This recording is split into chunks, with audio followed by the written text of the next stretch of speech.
Hey y'all, it's me, Kevvie. So after I finished reading for my last Agatha Christie video, I wasn't quite sure what I should read next. I could go right into reading for Agatha Christie Part 4, but I also kind of wanted to switch it up. I've been seeing a lot of ads for Patricia Wentworth, and I'd never heard of her, and I couldn't find much information about her online. From what I gather, she appears to be another author from the golden age of detective fiction, and she wrote about a detective known as Miss Silver. So I thought I'd give her a read. I downloaded 3 of her books, The Case is Closed, Gazebo, and Through the Wall, and started with The Case is Closed, the second book in the Miss Silver series. I did not like it at all. Y'all know I'm a pretty slow reader, and I was dreading the idea of being stuck in this book for days. So I wound up skimming it as fast as I possibly could, just to get it over with.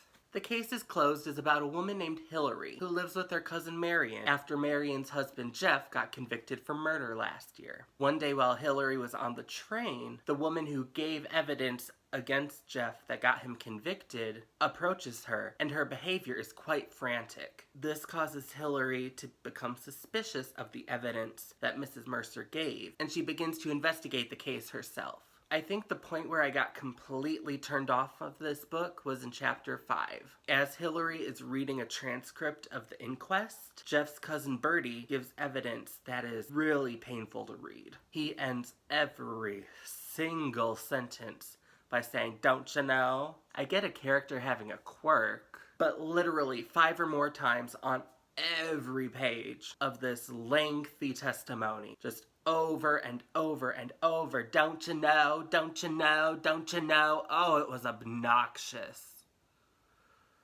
The main character, Hillary, had a strange quirk too. She describes it as an imp in her head that causes her thoughts to form as rhymes. The first time it was cute. Okay, she burst into poetry when she saw her ex-fiancé. I guess that makes sense in a musical sort of logic. But then it too began to feel obnoxious as it kept happening, particularly because this narrator was so long-winded. They would describe in depth how Hillary was feeling and then give the rhyme to express how she was feeling. It was so redundant. The chapters in this novel were terribly structured as well. Typically, a chapter ends at the conclusion of a scene or on a suspenseful cliffhanger. Most of the chapter divisions in The Case is Closed were seemingly inserted randomly into the middle of scenes. I feel like it would have made a lot more sense if this book was fewer, longer chapters that were appropriately divided. Despite the number of chapters, or maybe as a result of it, this book felt incredibly slow. You'd have sections where a single scene would fill up 3 chapters, each chapter only giving you maybe a single new piece of information.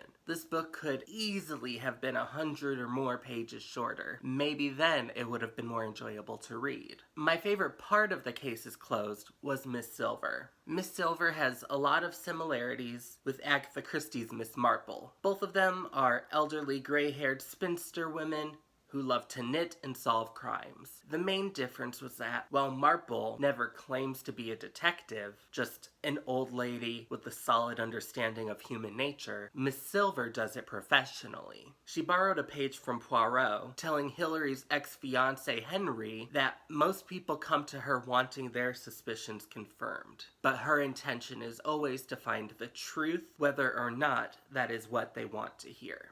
I wouldn't mind getting to know Miss Silver more, but if the rest of her cases are as annoying to read as this one, then I absolutely will not do so. Have any of y'all read Patricia Wentworth? I don't want to write her off completely, especially after just 1 book, but I'm hesitant to read another one anytime soon. If you've read her, please tell me your thoughts. Is she worth reading? Was this just a weaker book in the series, or is this as good as it gets? Please let me know in the comments if you have any other recommendations for her, or if you want to suggest another author from the golden age of detective fiction for me to read. Thank you all so much for watching. Don't forget to like and subscribe, and if it pleases and sparkles, I'll see you in the next video. Mwah!